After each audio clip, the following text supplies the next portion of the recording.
Good evening. Welcome to the Tuesday, March 8th Board of Education Finance and Operations Committee meeting.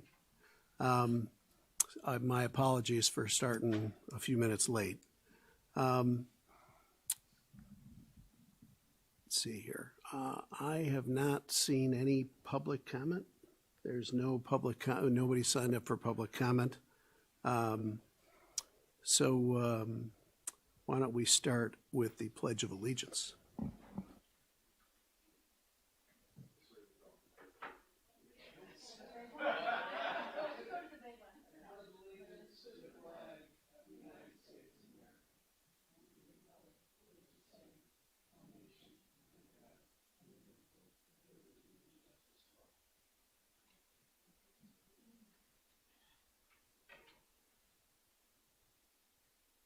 All right, and the first thing on the agenda is the committee meeting minutes from January 19th.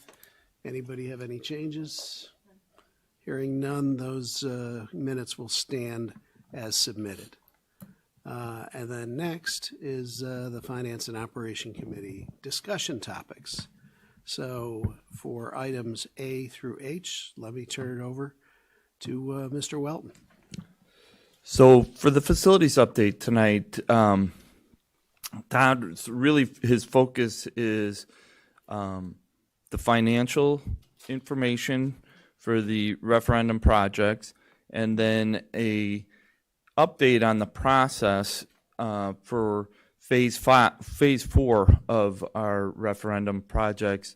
We're trying to put into place, trying to be at the design stage, to be upfront, to try and do what we can to manage the budget and stay within the budget. So he's going to talk about some more timeline process related to design, and then getting the estimates back from ICI to make sure we're staying in line with the budget. Chris. So the question being phase 4 out of 4 phases, right? 5. Thank you. Yep. Okay. So the big question will be what's left for phase 5, but. Right. Yeah, I'll cover that in the He has that. Okay. Thanks. You got your caffeine today, haven't you? Sorry. Okay. You've seen this one before. This is kind of the summary of the projects that we have in there, from completed projects, projects that are completed waiting for the final invoicing, and then the projects in process. Basically, everything just moves up in the, if you look at, as everything starts, the remaining projects in design, it just kind of moves up in there. This overall shows 18.1 million that we technically are added scope and over the 168.5 for the referendum. Now it is up 650,000, which I'll explain on the next slide. There's some adjustments that we've made in the budget. So the big bulk of the work that we're doing right now is the projects in process. All the bids award are Lincoln, Field, Jefferson, Jackson, and Fisher of the renovation work that we have out there for that. And finishing up some work at Emerson. Yep. Oh, sorry. Slide by slide. Can you also talk about what the projects in design are and what the remaining projects are? The projects in design, actually, yes, I will. I have a slide on those. Okay. So and then this side, this right side, is we've added $15 million Of scope. that we didn't originally intend on, just so I can clear this for myself every time we do this. $15 million of additional scope or betterments that we didn't foresee or understand when we set up the referendum budget to begin with. Correct. So along that line, when I see this $18 million over budget number, that includes the addition of scope. In fact, the majority of that is the addition of scope. Correct. And then when I look at projects in design and remaining projects, are those not estimated if they're going to be over budget, so there might be more over budget, or are those? Reconciled the last set, Right. Is there some, number we've thrown at it, that other projects on average were, pick a number, 5%, 10% over budget, so we've applied that number to these as well? We're in the process of that when the project's in design. The projects in design are going to be the middle schools, the addition to Churchville, and the final renovations for Bryan and Sandburg. We've got our initial programming scope of documents that White has just finished up and give to ICI, and ICA is doing preliminary costs on that right now. So we should have that here in the next week or two to see where we're at in relation to what the remaining scope is for each of those buildings, and then what the estimate is compared to the budget that we have in the referendum. Okay, so the amount over budget could grow. It could. Okay, all right. So our expectations are set But properly. your remaining project value is shrunk by 1.3 million. Yes. So Yep. you're already, whatever's in that remaining project bucket is now less than what we expected it to be before because of whatever reason. Yes. We're doing less or whatever. Some of the projects were completed at the same time the referendum was going in there. So and that funding got Okay, included in the referendum. Expenditure or whatever, Yep. So it's just timing. Yes. Yep. Okay. So it helps us now if that stays the course. And the increase that we have from last finance meeting, it kind of just broke it out here. One of the things I didn't have in there when we did the bid summaries for everything for allocations out there for dumpsters and their porta potties and toilets. Also, ICI had the calculation wrong on their staff fees and things. And then we also received some of the bids back. Benefit or ours? Yeah. Probably to theirs. Yes, to theirs. So that was an increase. We also had some lead consultant fees that we had to put in there to make sure for Fisher, for our lead certification, we were looking at potentially. And then we got some of the environmental assessments in and the abatements in there where we were under on some of them and they were over on a couple other ones. And then with the controls and some of the HVAC stuff we got in there, Jefferson, well, we didn't carry enough in the estimate there for that work. That's why that's a big one, jump up there. And plus, yeah, there was, for the controls for that whole building, there was only about 60,000 that was budgeted in there. And the controls are up here running anywhere from $3.50 to $4.50 a square foot based off of the units that were going in there. Because we're basically replacing the controls in all these buildings as we sit there and do the data cabling, and putting the new units in there. $3 or $4 is very reasonable.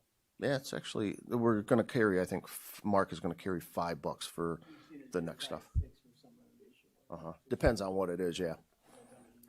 Yep, So the two big numbers on this are the 166 in HVAC controls, and the 305 is a calculation bust. When they're Yes. putting together a board rec for a set of projects. Yep. I mean, they just didn't have a multiplier in the exactly. They didn't have that in there when they gave the bid summary on, based on the construction cost. favor than you get later on. Yes, They're due the money, so by contract they're due, they just didn't calculate it properly, so by contract, it's dollars that are due, it's just the fact that in theory, the board approved something, so you could say you didn't ask for it, the board approved this package without it. I mean, we made calculation errors like that and begged for mercy, so it's just a favor. and then on Jackson, we had a credit of some, the contractor, we took we had dual scope in 2 different packages, so we were able to get the credit. That happened as well. Yep, So they found it, they found the double up and extracted it. correct. These are the completed projects. These are pretty much stayed the same. The things that we've completed, these were probably the first ones that we did in 2018 and 19. And along with this, we just put out there the added project scope that we've done to each one of those. These are also completed projects that we've done. So we've completed 11.4 total completed projects. Still got a little bit of invoicing on some of these other projects that are actually completed. With the rubber track, the work that we did in the pool out at York, Edison, Emerson Renovations, and Transition Center, and the York boiler replacement.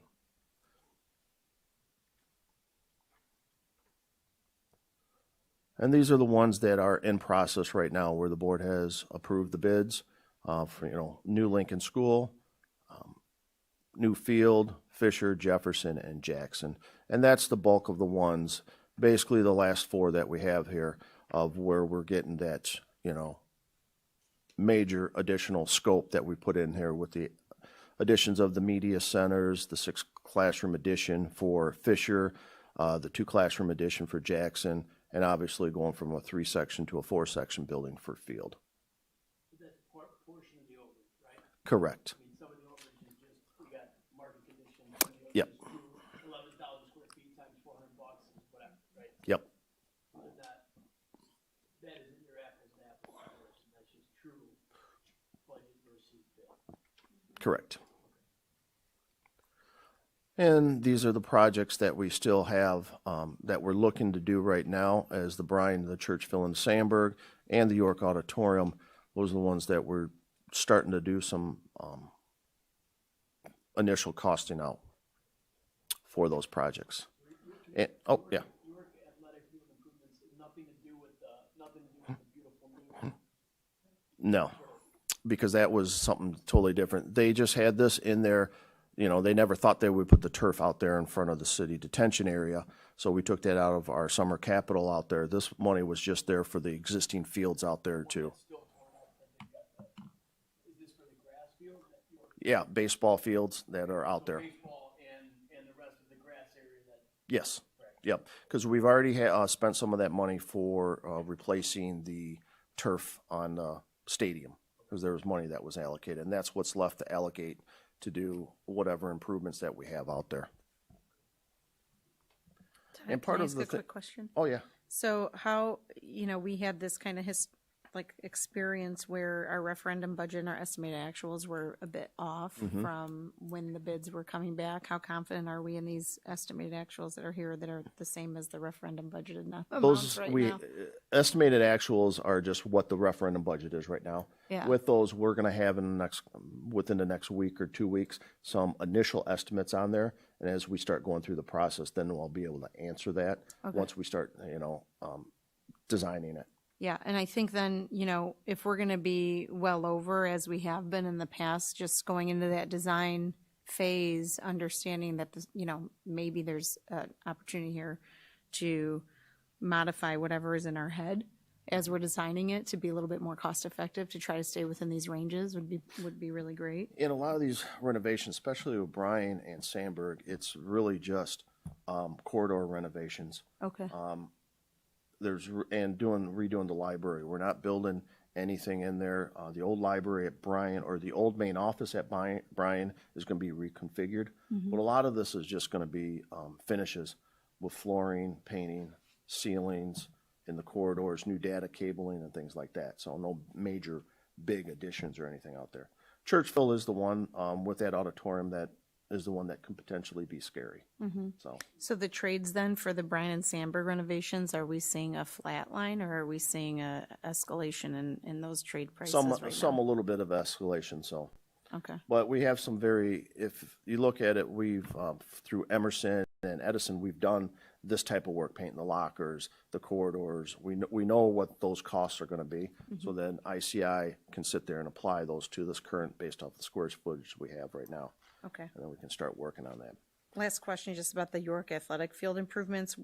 Do we know yet specifically which fields? You mentioned baseball. What other sports might be impacted by this renovation? It's whatever. I mean, all it said was a line item for York athletic field improvements. Okay, so it's open right now? It's pretty much open of what we're going to do out there. Okay. The only thing left really is the baseball field. That's about the only thing left. We've replaced the track. We've done the field turf on both the new field turf and the field turf out there. So Softball is the one I'm actually trying to softball, ask yeah. about. Yeah. So that's included in here? Potentially? well, that would be sitting there. There's nothing been stated what we want to do with it. Right. It's just, it's a bucket of money, and there was nothing really specifically, this is what we should be doing. It's just a bucket of money for York athletic field improvements. It's money we may not have to spend. I mean, Potentially, it could I be. hate to have projects, created because we have a bucket of money. So, But they have their, do they want to bring the softball from Bryan over to York?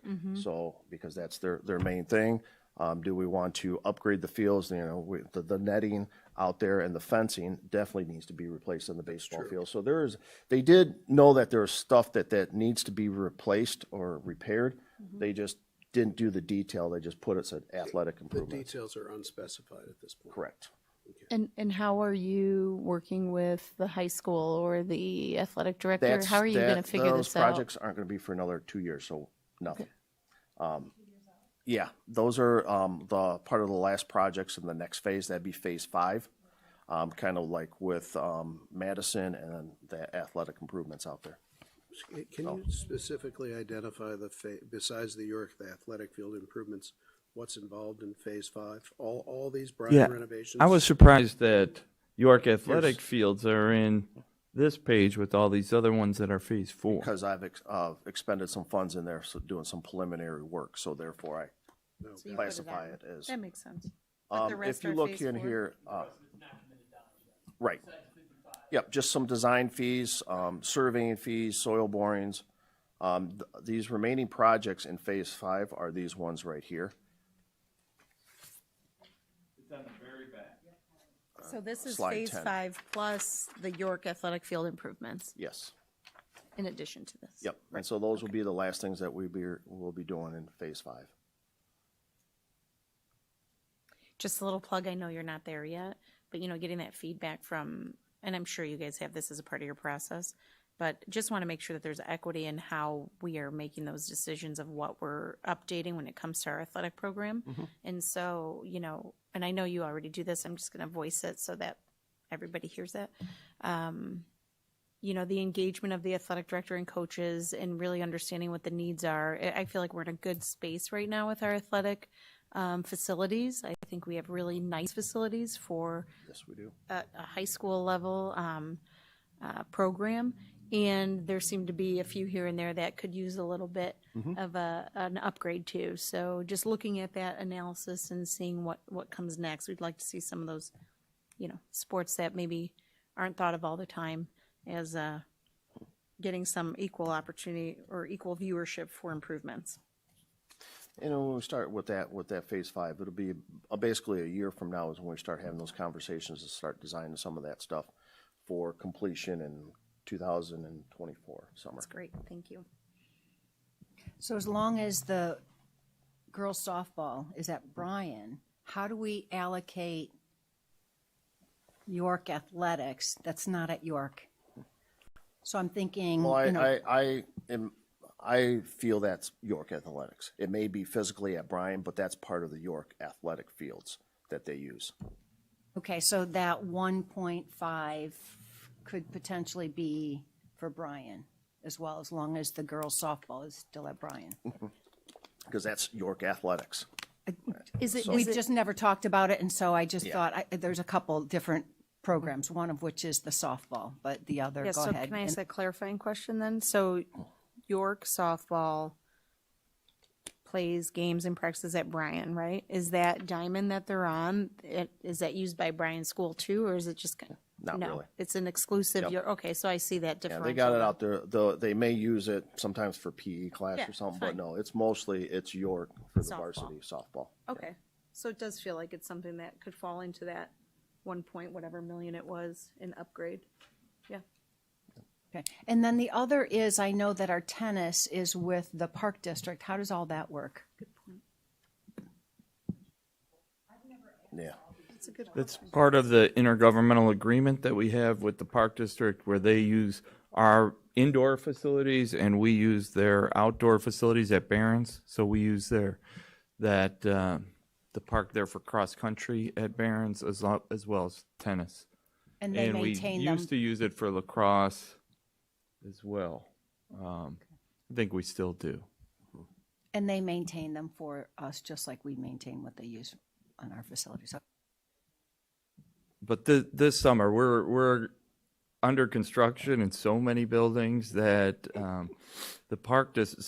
So we're under construction in so many buildings, and then we're also, so we have an expanded summer school as well. So between summer school and construction, we really don't have a lot of open facilities for the park district this summer, and they've been requesting. So it is a bit of a concern. We're trying to help them, but we're under construction just about in every building. I don't think we have an elementary building available, Other and than summer school. Yeah. and so it's just a difficult year this year for us. One slide I want to go back here. This is kind of the process that we have for reporting. We'll hit the milestones that will report to the finance and ops. So when we hit of these phase 4 projects that we're working on right now with the middle schools and the York Auditorium, as you can see, in May at the finance and ops meeting, we'll have, schematic design. That's through the process. We'll be able to give you updating budgetary numbers at that time. And then the other one is we're looking at in September when we come back, where we'll be at DD phase. And then after the next phase after DD is basically out to bid. So we're looking to get these things out to bid in November, December, towards the end of this year. But as you can see there, so there will be 2 big things that we'll have on these process. Instead of waiting to October on a finance and ops and saying, okay, well, they're going to be a little bit way over our estimates, or they're going to be over budgets from what we've been looking at, we're going to make sure that we get it in front of this committee earlier on instead of later on in the process. Do you want to pull that? I haven't been using this thing at all. I apologize. Do you want to pull the 9/13 date up? I mean, this is like it's the end of the rope, right? So we're kind of if it goes south. So say the schematic design, right? Because in theory, say it just matches magically. Say everything works out, because we're going to kick the can down the road and have a worse conversation come DD. Not that it ever happens. Right. But do you want to meet, because this is one of the last big chunks, right? I mean, so meaning Yes. you're going to, at some point, there's going to be how much money do we want to spend? Right. And how much money do we want to take from another bucket, right? And even if we, if we think it's the right thing to do, is it a capital project that you're just going to do anyways later on, and it's better to do it now because of timing? So it kind of gets to that process. Or is it, hey, these 3 jobs are going to be cut out of the referendum project and are going to happen and is that, 9/13? Because if White keeps drawing from 7/26 to 9/13, they're down the road. I mean, you're Yes. you're kind of pot committed. I would love to see you in the summertime because I like you, but I would come in if you said early August to meet and say, hey, this is where the rubber hits the road. We could obviously do that and have another meeting out there. A lot of it's going to see where we fall at SD, and we'll know right there if it's all right. All of a sudden we got to make some mid-course corrections. We probably will add another finance and ops meetings on there as we look to, we look to plan out all our calendar with all the meetings that we have in there from the board and the ops and all the other ones. We just wanted to put it on there. Initially, we were looking at maybe every month or every other month, but Right. we kind of backed off a little bit on there. So if we come up there and we're hitting here in 517 finance and ops, and maybe we're $4 million over the budget, well, obviously there's a lot of work that we're going to have to do in there. So then we'll look at, all right, we're going to have to add another meeting. But if we hit that, SD phase and it's like, well, it's pretty close to where we thought, I feel confident on that because, yes, it can change from SD to DD. Yeah. That's for sure. And it even can change from DD before you go out to the bid too. That's I mean, to me, schematic design has turned into concept design, right? I mean, so it's you really don't get a lot of meat sometimes you don't get meat, to your point, until a CD set of documents, which is why you're seeing some of these variances, because they're, the market, including architects, is stretched and they can only get so much done. So it's not, it's not unnormal. It's just that was my only concern looking at the timing of if they're down the road, then we're sitting here saying, I can't help you, right? Yeah, and if you look at that, we could do one there in August because there's time lane. So that was kind of like a backup in case we do, and then we could do it August and then again in September too. So Rob, hold your calendar open. I will. In August. I'll check my wife's schedule of when we take vacation. All of It might- August open for us. We also do a lot of schoolwork, so usually the beginning of August is really terrible. But and his calendar, to be honest with you, in all honesty, will be terrible that first couple weeks of August. This summer is actually, with all the construction we have, this is going to be the worst summer. How much millions of dollars do you have? Have you calculated? It might make yourself sick. Something. How much are you doing just in summer construction? Right Had there. at the board meeting, yeah. We've got But a 70 new, some odd million. but a new school's not happening in a 10-week summer, right? Okay. So- Oh, no. Starting. But you got to get, I mean, Right. it's Correct. critical to get You're- the old one down and get in there and Right. get out of the ground. So that's pretty much outside of the summer work that we have here. This is the stuff. Fisher Reno, Jefferson Reno, Jackson Reno, those are butts in seat. You have to have a school ready to open. It's not like field where you're tearing it. Yep. Is You can all of screw that, around on field and is all that Fisher happening this summer, or is just half of it? Just, the only thing happening this summer at Fisher is the 6 classroom addition. that's all done in the summer. It's a very aggressive schedule. Well, if I remember the schedule, it went into a little bit of September Who's too, got the rabbit's potentially. foot? Yeah. And with It's that, tough getting material too. It's not though. Everything is tough. Everything is hard. I mean, lumber is hard, metal's hard, glass. It's all painful.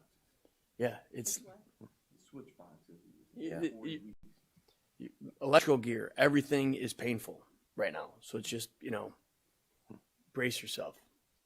but as, you know, How delayed are we gonna be? You just don't know. I mean, because We're it's trying to buy as early as we can. yeah, right? it's not that you didn't buy it. It's just you have a supply chain that continues to be bad. So You trying to put your Do order we- in just so you have a place in line? do we have all this stuff delivered before we start, or what is the chance that? Absolutely not. All right. No so way. what would you say the chance is, and throw in your numbers here, that opening of the school is delayed because we're waiting for materials? with the interior renovations, I don't think so. We know, and we've talked to the principals, that potentially, like at Fisher, if we don't have that classroom addition ready, she just operates exactly how she is right now. With Jackson and Jefferson, with the media center, potentially we already told them, those probably will not be ready for the start of school, but they can still operate. They just might have to do library on the cart. And we said like those ones will be done September 15th. So we've already pushed it out and said this is probably when they're going to be done. Hopefully, we can come in sooner on that too. Okay, so you're trying to give the principals Worst case. worst case dates, and they're already coming up with contingency plans. Okay, And we're going to, and our biggest thing is to make sure all the stuff on the inside of the current building is completed, like taking the old libraries at Jefferson and Jackson, converting those to the 2 new classrooms, and then even some of the spaces in front of the addition for the media center in the existing building when we reconfigure that are complete. so you're working on those kinds of things first? Yep. Got it. Okay, thanks. Yes.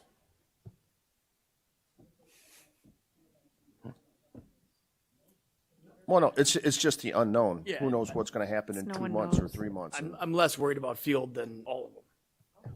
It's a new building that's going to span a year, roughly, right? It's not. I mean, your risk. You have time. If you screw it up, you have time to fix it. On a summer schedule that's this long, you don't. You're not afforded that time. But he's got a contingency plan. We've opened schools without ceilings in them. We've opened schools without floors in them. I mean, you can do some dumb things. I mean, I call them dumb. You don't want to go and install a floor at night, but it can be done, right? It's just The finishes, yeah. Furniture. It's just Field, expectations. they're worried about the Technology. weather in summer and fall to make sure field is buttoned up and the roof is on top so that they can work over the winter indoors. Is the biggest concern with field. Last year, the summer and fall went really well, where Lincoln roof was on and everything, and the contractors could work indoors all winter. So that's why we're in a good spot with Lincoln. So you're saying the weather was good? All right, so we may not, that's risky, right? It just becomes how much money you spend. Yeah. Got it. It's temporary conditions, right? I can spend a lot of money on tarps and other necessities to enclose a building, And it's dollars that the district does not get back, and it's temporary means. Right. And they were able to avoid some of that, which is great.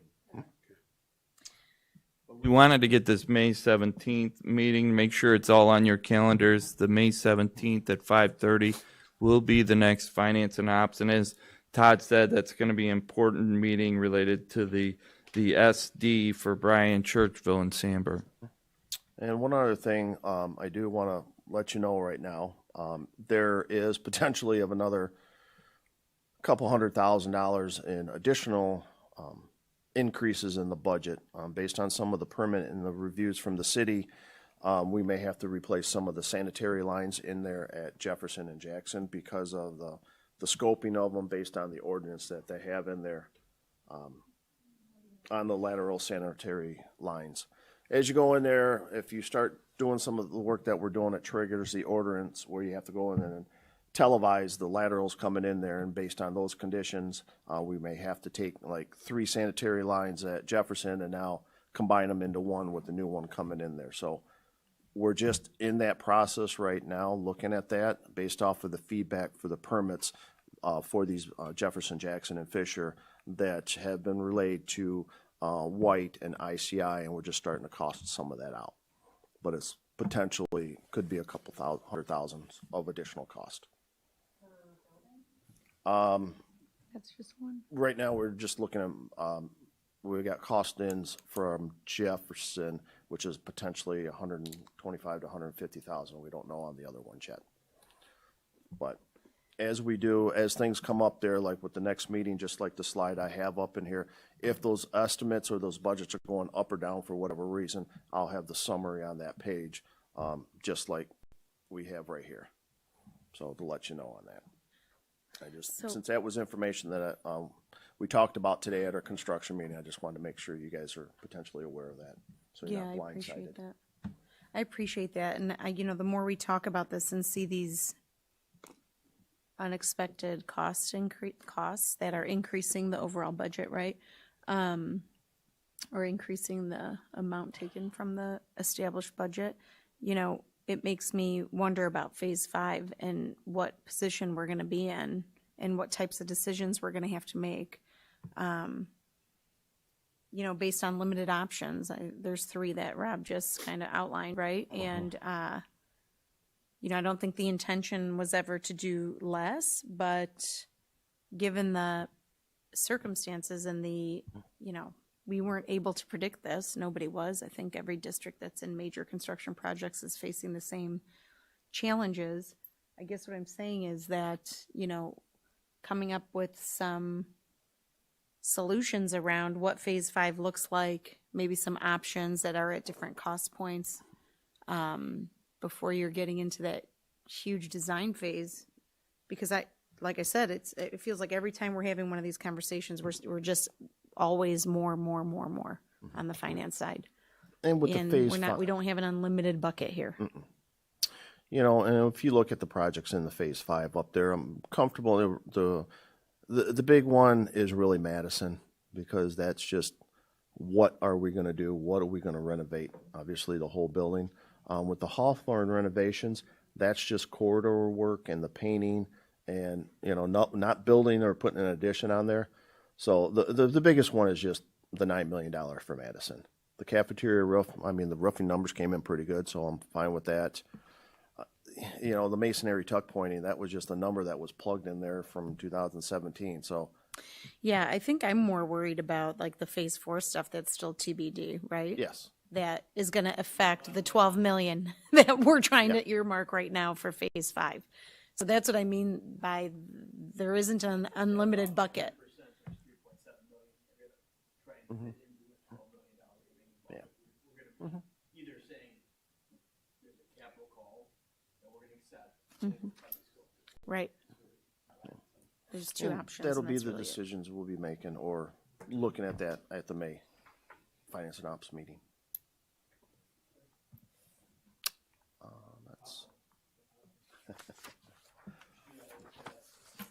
There's some That over is there all. somewhere. What's your next one you need? At the May meeting, just bring I know Rob, turn your mic on. Just leave it on, Rob. Thank you. I was a judge at a spelling bee yesterday for ISBO. It was freaking hilarious. How do you spell Best thing. reservoir? Huh? How do you spell reservoir? Those kids are so smart, way smart. I told them I'm in construction. I have no ability to keep up with you kids. At the May meeting, can we have just even a approximate value of available contingency? Yeah. Right, because that's cooked into all these dollars, so that it helps to say, hey, you spent X, Yeah. and almost if ICI could tell us, what we've kind of spent not like I call it a burn rate. It's a bad statement for spending money, but a household typically we have a burn rate in my house that I try to avoid.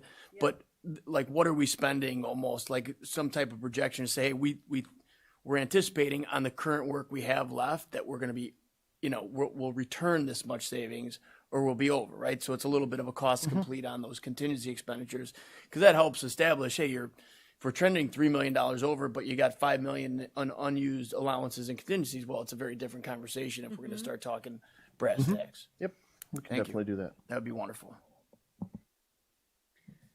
Okay. Anything else for Todd? No, thank you, Todd. This was great. You do not need me for the rest, correct? We do not. Thank you so much for coming, Rob. But Rob, you have Don't to get to stay. leave early.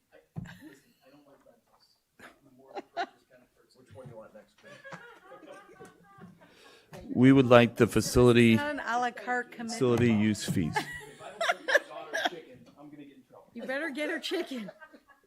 This is my Irish hat for a couple days. I noticed you're still celebrating. it. You go to all boys Catholic high school, it's called St. Patrick's. You have to wear a hat like this, Rob, even if you're Italian. You know the drill. Bye, Rob. Take care. Have a good rest of the week. You too. All right, next up is the facility use fees, item B. We put the facility, we tried to make as few changes as we could to the facility use fee document. If you go to page 4, July 19th at 9 a.m., we open the booking reservations, and we're going to do that for the entire year. See, the next changes that we have, since it was a 1.4% increase, a lot of times it was so small that we didn't even adjust the amounts. So, yeah, the CPI is a year behind, yes. Yes. The only place that we varied somewhat is in the York Field House on page 8. We had a little bit of a market adjustment on the York Field House. Some of the rate, like the batting cages, for example, if you go to a batting cage now, you might pay $20 for 30 minutes, where we were charging $13 for an hour.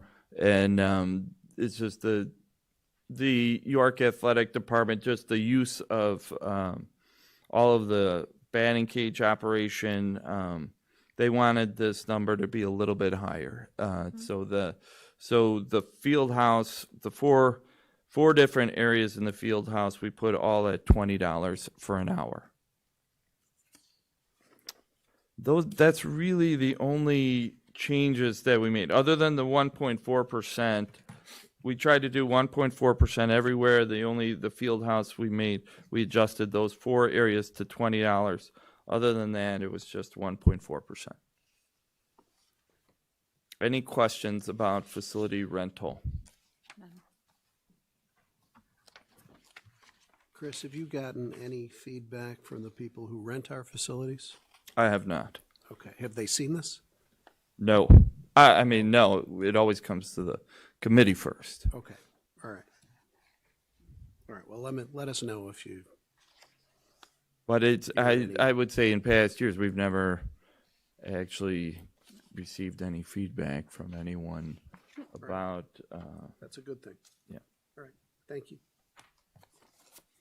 So that is item B. The next item is item C, student fees.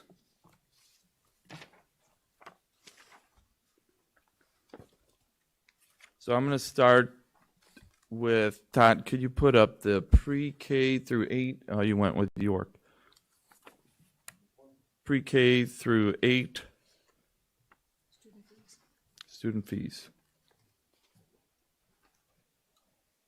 So what we try to do with student fees, as you know, we do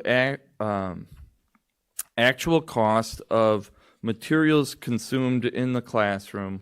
We try it for textbooks. It was 6 years. A lot of times now it's a lot of subscriptions and materials that are more annual, but we try to do actual cost per student, and the biggest changes or the increases that you see in the pre-K to 8 fees, or at least pre-K to 5, are more in the new materials that you saw at the board meeting related to ELA. So we have the new Wit and Wisdom and Foundations consumables that are new in the ELA, and that has resulted in the $5 increases at pre-K and kindergarten, and the $3 increase that you see in grades 1 through 5. And then let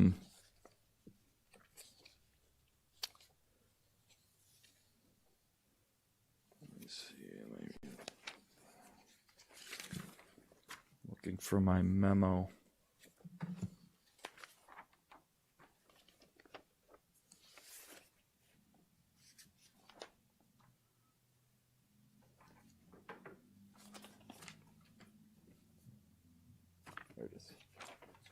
Got it. Thank you. Yes, the ELA, the Wit and Wisdom, and the Foundations, that was the biggest increase. Oh, and then the Media Learning Commons fees for grades 6 through 8 increased by $1. And then there were small increases in consumer materials for electives, the materials for art, music, FCS, industrial tech, and Project Lead the Way increased from 15 to 17.15. So that was the explanation for the grades 6 through 8. Because the last few years of athletics have been a little bit weird with the pandemic, we didn't go back and cost out the cost per student for all the athletics. We just left them the same because we didn't have good data really to cost out the athletics. So we'll do that next year based on this year, but we didn't think it would make sense to use the last couple of years for the athletic fees. So we just left all athletic fees the same. Any questions on pre-K through 8? So we'll move on to York then, Todd.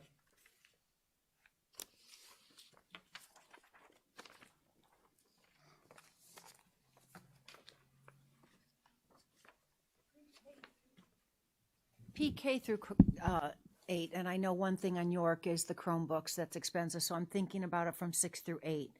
How do we do it at 6 through 8, remind me? It's just a tech fee, $65. Okay, so they don't keep that, They don't. Chromebook. No, they don't keep It's it. just at the high It's school that district we do it. property. Yep, okay. Only at York. Yep, okay, Do we do thanks. and so that I'll go right into the York the Chromebook. So I put a memo in there about the Chromebook, and I looked at the explanation that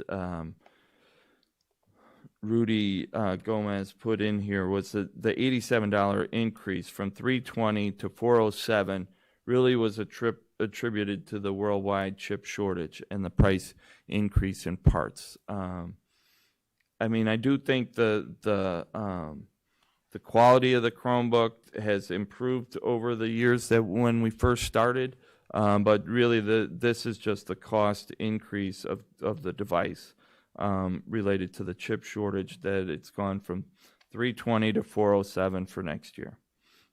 But we do expect those devices to last for all 4 years, and they're student property.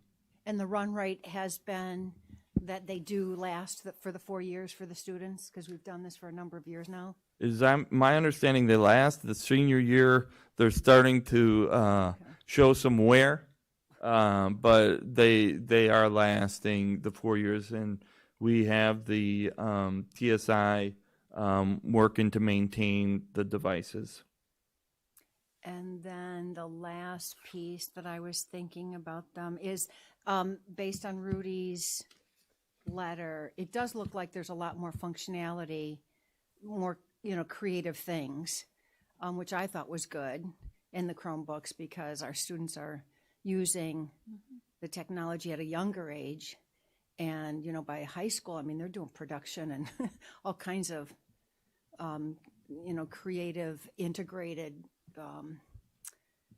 video. And I mean, they're even on the streets in Elmhurst, doing videos for some of their programs. So I think that was, I noted that, by the way, when I read it. So I thought that was good. If Rudy's looking for a little feedback based upon my students' experience last year, is by senior year, the battery starts to not hold as much of a charge. And even when you take them in for repair, the perception, the urban legend was that the batteries they were replacing them with didn't hold much of a charge either. So that I think is the biggest, complaint among students, that by the time they hit their senior year is, they've gone through so many charge cycles. And of course, I think your typical high school student is not spending a lot of time trying to figure out how to optimize those charge cycles. So those battery life is probably shorter than average. Well, I will discuss that with them and see if we can look into that. I don't know what you do about it, but if you're just looking for what I heard frequently as a common complaint from a bunch of seniors, that was it. Okay, so thank you. The other things that I had put in my memo, we increased some of the consumable goods that are consumed in the classes, went from $25 to $28 for art, CTE, CTE manufacturing, CTE lab, CTE automotive. Those are all for materials consumed in the classroom. And then the cap and gown went up 50 cents from $28.50 to $29. That's the cost from the vendor. And that covers all of the increases. And as I stated, we kept athletic fees exactly the same. Any other questions on the York fees? Not on the fake. If I can add one more comment about the Chromebooks, whatever Sure. case they use is clearly military grade. What I've seen those, at least those Chromebooks go through is amazing, and they hold up. But no, I have no other questions on the fees at York. All right, thank you. So we are finished with item C. Moving on to item D. And I just was trying to be proactive and alerting. I've included some information in your in board docs, just that what the insurance committee saw. We're seeing some definite claim increases. The self-insurance fund has taken a hit because of the increase in fees. A few years ago, we were at a high point. We had discussed potentially doing a premium holiday. Very glad we did not, because the claims are starting to hit us pretty hard this year. So in the committee document that we had looked at the claims with the committee Thursday, there was if you looked at the aggregate of all four plans, the claims were up, or the loss ratio was at like a 14% increase. He had done like a projection and had come up with 10%, but it's early in the year. The first 6 months are frequently bad, and the second 6 months are better. I don't know, did she have it in here?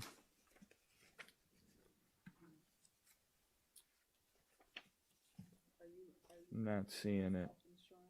Yes. Well, there's that one page, but the PowerPoint's not in here. That's fine. But it's on board docs, I believe, so let's. It is. So, but anyway, so the insurance committee will meet, the renewal comes in August, where we find out where we are at, and then we'll look, if it's more than 8%, we look at benefit plan design changes. It's the way in September. It comes to the board then in October what the final renewal is, depending on if there are plan design changes, that sort of thing. I'm just giving you a heads up that the claims are looking high this year. We've had a string of good years. A lot of times health insurance is like a roller coaster. It comes in cycles, and we're just in a bad cycle right now from a claims perspective. I wanted to let you, or for awareness, to know that so far, and it could come back. January was better because I think a lot of times in the summer, a lot of times certified staff have procedures done over the summer, so you get hit a lot of times in the early fall, and then I think a lot of people use up after your deductible is all used up. So in the late fall, a lot of times there's some procedures done, but then a lot of times for us, January, February, March can be better, and we can have like a bounce back. So, but I'm just being proactive, letting you know that we're looking at high claims right now. So you're saying that it's atypical that we're seeing January, February numbers high instead of dipping low? Well, January was a little better. I'm just, Okay. Looked like But the I end of mean, the and year. I'm also graph. thinking we're finally off of the COVID thing. People were delaying procedures. They're now having those Right, procedures. right. And so that's what we said, hold off on right, you did. That was the a good holiday call. because, we're going to see them at some point because they're going to stop delaying having them. I appreciated the presentation. It looked as though we got a lot more spouses coming onto the plan. Oh, thank you. Yes, that's a good point. We did.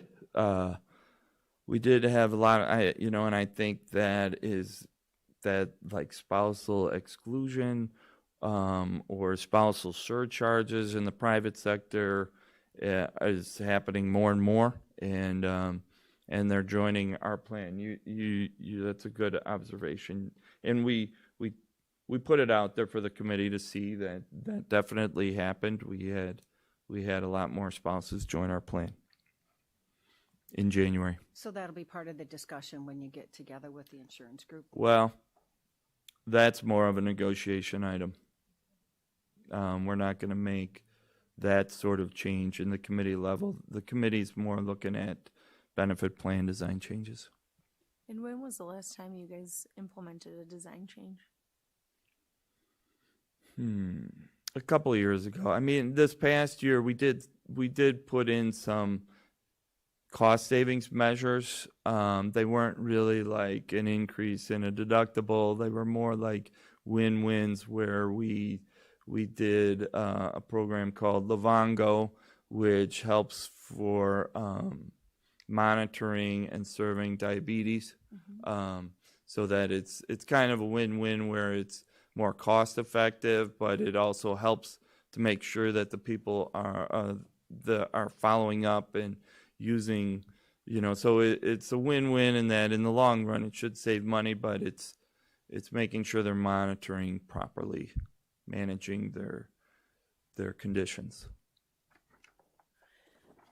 Just last statement about, it'd be interesting to hear from either the insurance provider or even just neighboring schools, if there's a perception that this is a blip in the increases. I just want to caution us in doing any sort of major design change, if this seems to be a temporary thing. trend that might be shorter term. And the reason I say that is because I'm tying this to salaries and benefits, and I understand the cost of that, but I'm thinking as an employee, how important those benefits packages are to people and how important they will be moving forward in making decisions on where you might want to work or take a job offer.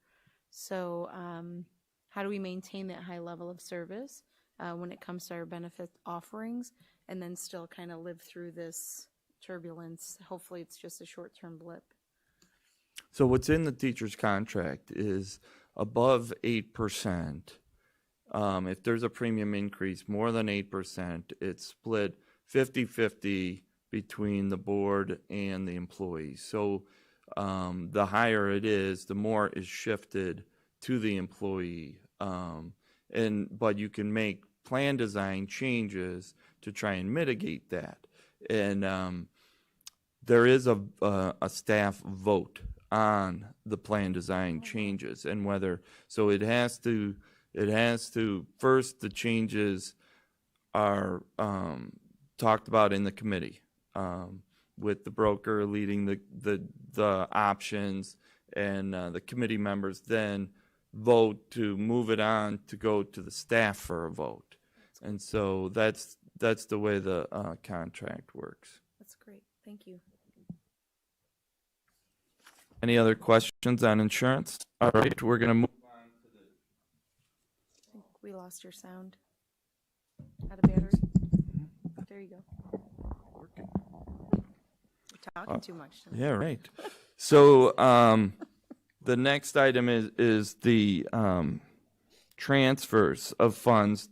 So we're transferring from so we're doing the purchase, the acquisition of the property for the maintenance, storage, and garage facility, maintenance and storage facility.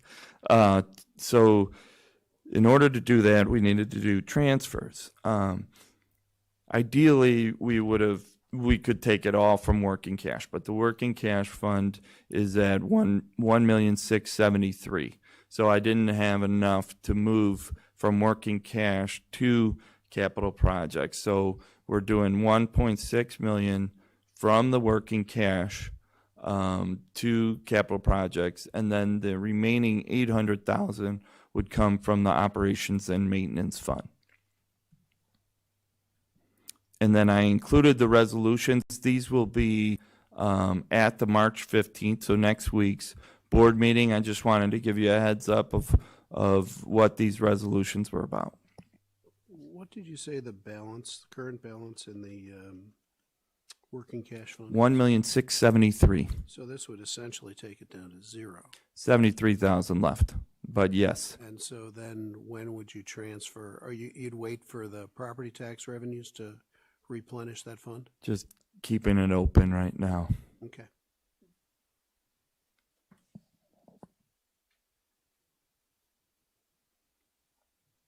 Any other questions on the transfers? All right, we're going to move on to refund recapture. So this is a new law, and so I just wanted to make sure that you were aware. I didn't talk about it at the levy time, and when I got this from DuPage County last week, I thought, oh, I better make sure you're aware of this new law that came in. So that's right, Todd. Thank you for putting that. That's where I wanted to be.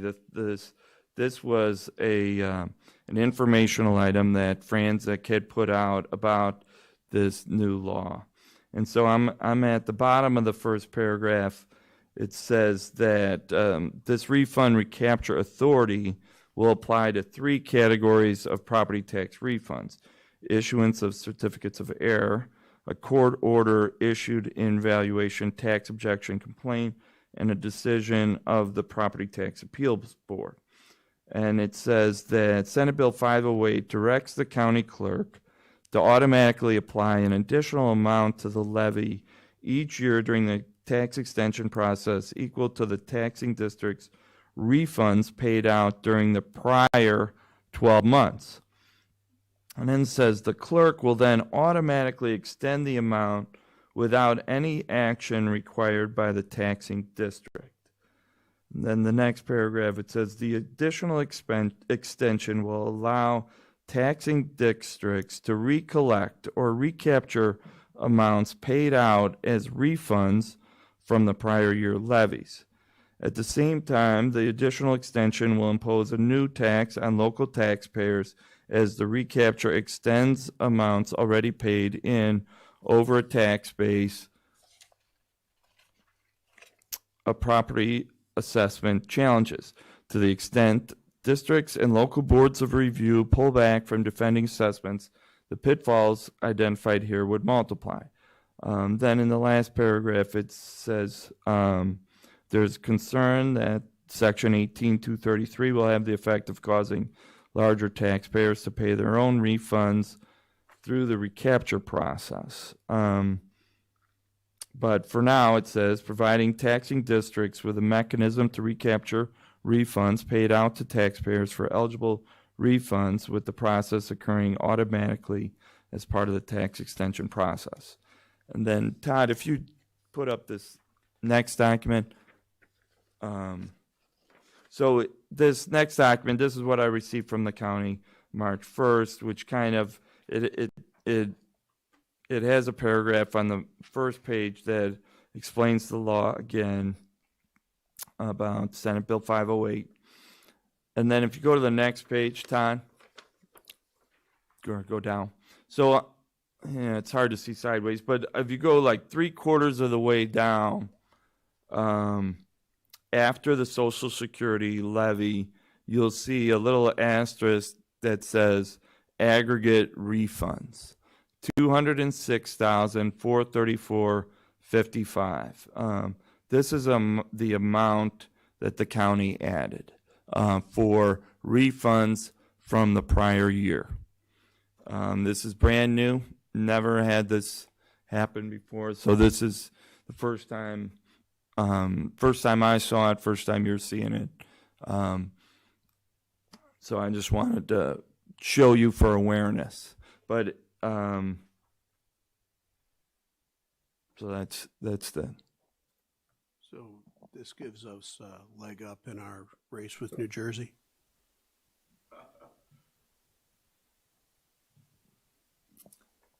This was a law change, so it's just, I just wanted to let you guys see it for your awareness, so you're aware of it. I didn't want board members to find out about it and not know that it was happening. So for our school districts, it's about $200,000. 206, yep. So these would have been refunds that would have been paid out the prior year. So a lot of times, the ideal situation is that assessments are adjusted prior to the extension. That way, all of the bills are then, yeah. So this is for refunds that happen after the extension, or from the prior year, after the bills have already gone out, so that in those situations, the government, the local governing, taxing body would shortchange that amount because of the timing of the refund process. So this is just from the county telling us what that adjustment would have been. Well, yeah, so I just want to net this out for our community members. So can we put it in layman's terms? What does this mean for us?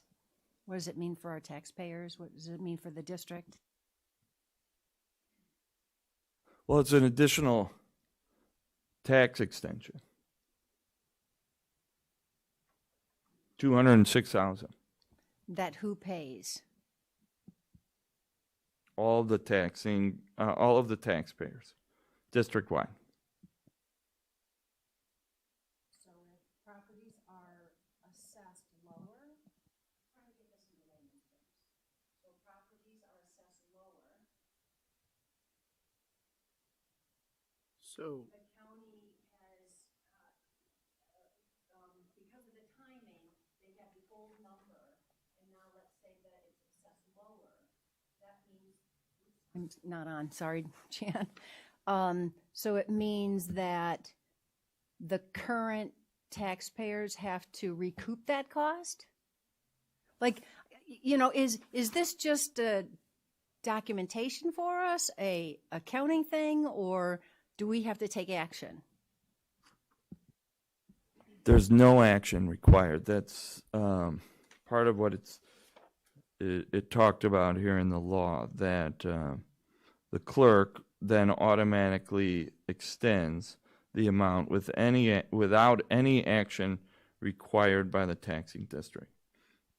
So this $206,434.55 were refunds that were taken out of the district's tax distributions last year that we are now levying this year. But those refunds were taken out of were refunded to specific taxpayers. Right. And now this $206,000 will be spread across all the taxpayers in the district. Is that understood? Right, so there's an additional percentage levy that gets added to the taxpayers. Yes, the $206,000 will be spread across all taxpayers in the district. Right, this is the first year, so we don't know what that's going to look like in future years. I think Franzik was referencing that, like, and the assessor, DuPage County does a pretty good job with this. We don't have nearly as many refunds as you'll see in Cook County and in other counties, because they do try to address the assessments. Let's say a overassessment situation. They try to address it with the taxpayers before the tax extension, so that it doesn't result in a refund, because the refunds happen when it drags on the process with the assessment, and the refund situation happens when it drags on and it's afterwards. Where DuPage County does a real good job of trying to get these concerns done before the extension, so that way it can be fixed before there's a refund situation. But this is for situations where it's taken too long and the refunds have come straight out of the distributions.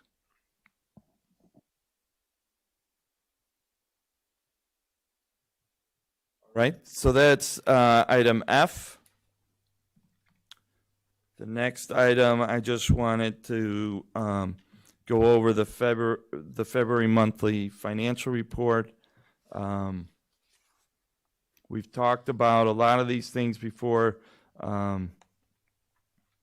The property taxes, we're looking at right now through the current year, 7.5 more than the prior year. We benefited from some additional amounts in July and August. Replacement taxes is up significantly, and that's usually tied to state income taxes. And so we're at 2.5 million compared to 1.3 last year in replacement taxes. Investment income really has really dropped off. We're at 13,000 this year compared to 194,000. If you looked at the revenue, I mean, it has really, the interest income has just fallen off from, I was looking at, like in the Ed Fund 2 years ago, we were at 641,000 at this point in the year, where we're now at 10,005. So interest income has just fallen off. If you look at the top of page 2, where I'm talking about evidence-based funding, the one thing, I guess, if you've read this before, you see that in 17-18 we were a Tier 4 district at 101.4% of adequacy. Then the second year we were Tier 3 at 98.9. If we were less than 100, you're Tier 3 And so it went to 101.5, 105.79, and that's really the biggest factors there is your EAV in relation to your number of students. So that's why we are tier 4 at $1.03 per pupil on the evidence-based funding. So when you're tier 4, your increases in the evidence-based funding is like $8,000 or $10,000 from one year to the next. That's why we went from 6.3 million, 6.5 million, and then we've basically been at 6.5 million in evidence-based funding for the past 3 years. And so it's a 0.1% increase that we budgeted, and that's right where we're at this point of the year. Categoricals, we've received 3 out of 4 payments, which is good. The state has definitely done a better job at keeping up with their backlog of bills. As far as expenditures go, we budgeted a 6% increase in salaries. We are currently at a 4.4% increase. We've talked about some of the vacancies we've had in education assistants, food service, and custodians, and the one less assistant superintendent. And then benefits here, you'll see that we're only up 2.5% in benefits. That's really good. We budgeted a 3.7% increase. So that's the area where I'm concerned about where this might be next year. But right now, looking at a 2.5% increase in benefits, that's really that we've really done well the last few years with health insurance. And fund balances, we're at 41.41% in February compared to 40.37% last year. If you turn to page 9, where it shows that's at the top there. I don't know if you can zoom in at all up at the top. Oh, no. So anyway, what I was just wanting to try and show here is you can see the working cash fund at the 1,673,175, where we would transfer out of there 1.6 million. Then the operation maintenance fund is at the 8.2 million, so the other 800,000 would come out of that. And then if you look 2 years back at working cash fund, we were at 4,736,000. That we decreased it by the 3,175,896 in FY21. That was the abatement. So the working cash has gone from 4.7 million, and now it'll be down to the 73,000. So that's really all I wanted to. Well, I guess Todd, can you put up the next chart? It's the one chart of our operating funds for the year. You can see that I always look at the solid line compared to the dotted, the solid black line compared to the dotted black line is the revenues, and the solid red line compared to solid dotted line are the expenditures. This chart kind of illustrates our cash flow, where each month now our fund balances go down through May, and then in June we get the property taxes. That's why and you have the 5 payrolls for the teachers. So that's why the red line, the black line spike up in June.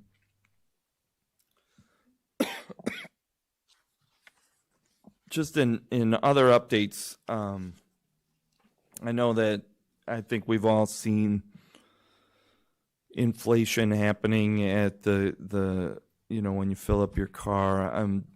What we had everywhere, and what we had in our projections was a 5% CPI for which came out in mid-January. It was a 7, so because of the tax cap, it'll be a 5% for this coming levy in December.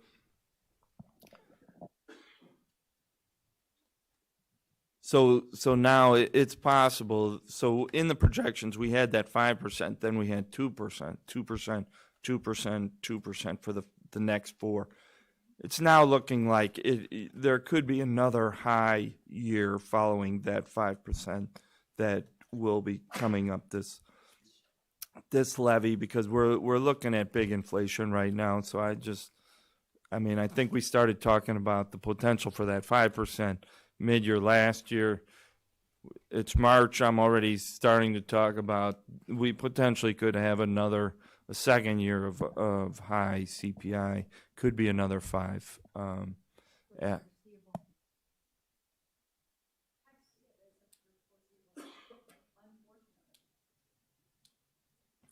So that's really that's all I had. The only question that I had is on the resolutions. One of the transfers it talks about abating.